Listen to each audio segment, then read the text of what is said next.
Hi fans of high quality entertainment. So in this video, I've chosen 10 songs that I feel, at least for me, are scary, or they were scary, when I was younger, the first time I heard them. And I would love your thoughts on these. And, everybody's different, so you might have other songs, or you might disagree with some of these, but this is my opinion on what scared me the first time I heard these songs. They freaked me out, man. So I've made a Spotify playlist, and if I remember, I'll have a link below for it. 10 songs, and they're not ranked or anything, but here we go. So first of all, seeing this album cover for the first time, that was scary enough. I think I'd already heard Paranoid before their debut album. And then I was probably, the early 70s when I first heard this album and the very first track, simply called Black Sabbath. With the, the rain and the thunder, really gave it a great atmosphere to start the song. And a little info about the song. According to the band, the song was inspired by an experience that Geezer Butler, their bassist, had in the days of the band Earth. Butler, obsessed with the occult at the time, painted his apartment matte black and placed several inverted crucifixes and pictures of Satan on the walls. That's not a good idea. So Ozzy Osbourne gave Butler a black occult book written in Latin, and it just goes on. So Butler related this story to Ozzy, and Ozzy wrote the lyrics to the song based on Butler's experience of seeing a ghost, I guess, and really freaking him out. But it's a great song, and like I said, the first time hearing it, it's pretty freaky. Okay. Now, I know this artist scares some people just when he sings. But another song, I could have chosen more than one by this artist. Lou Reed. I was thinking of the following song called The Bed. But this song, The Kids, it's kind of an acoustic song. And what is kind of scary about it, especially the first time, is you hear these children crying and sobbing and crying out for their mother. And the crying heard underneath is simply bedtime at the Bob Ezrin household, the producer, with the kids letting mom and pop know they are none too happy about having to retire for the night.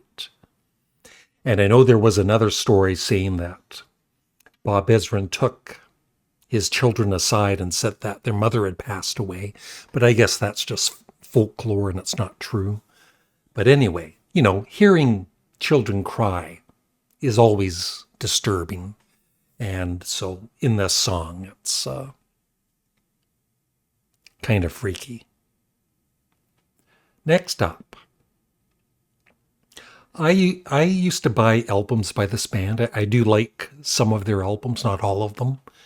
And one of my favorites is Vitology by Pearl Jam. Just great songs.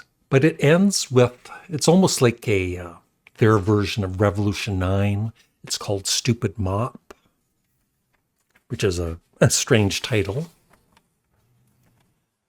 Yeah, the full name of it is Hey, Foxy Mof and La Mama, That's Me, and in brackets, Stupid Mop.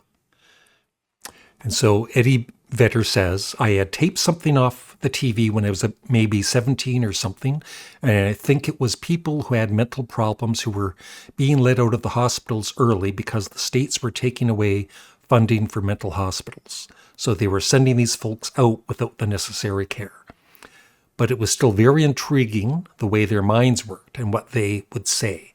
And we experimented and tried to incorporate it into what to date is our most emotional and moving song.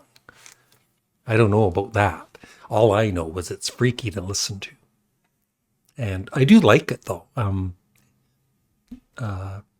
It's not for everybody, of course, but, because it's not your typical Pearl Jam song, but it's an interesting way to end an album. So check it out.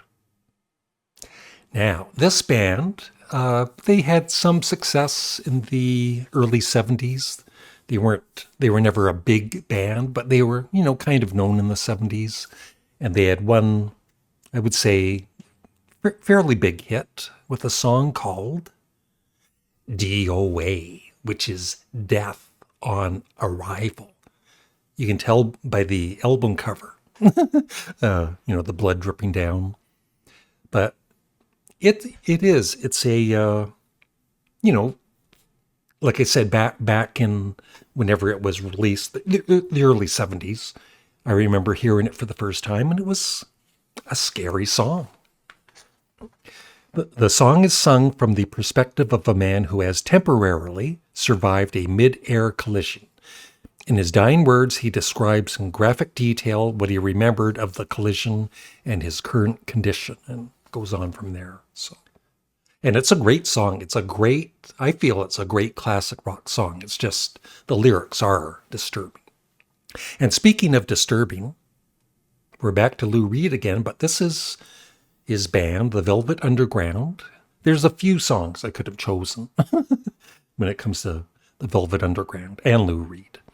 But Lady Godiva's Operation is weird and freaky, and yes, first time you hear it, it's kind of scary.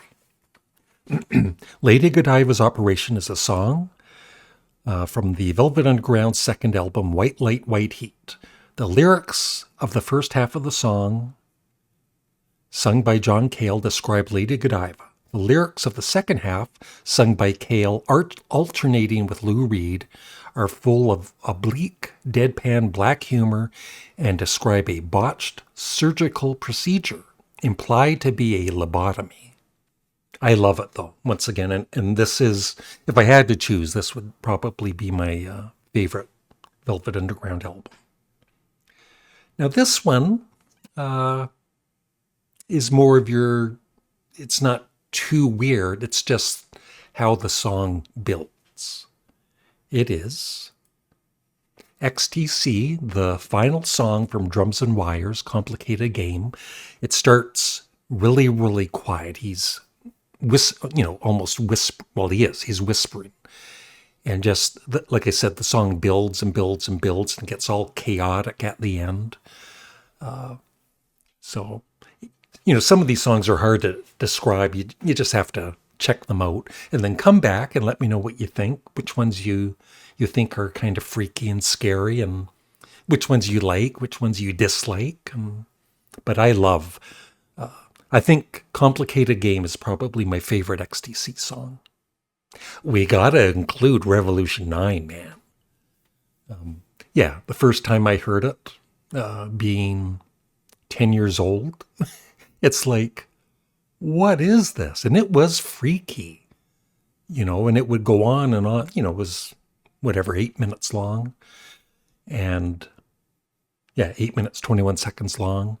I think there's just certain sections of the track. I won't say song, because some people say that's not a song, although it is, because it's one of the 30 songs on the White Album. It's Take This Brother, May It Serve You Well. And then it gets all freaky. That scared me the first time I heard it. So, But once again, I know a lot of, not a lot, but some Beatles fans hate Revolution 9, but I think it's a interesting experimental track. So I never skip it when I play the White Album.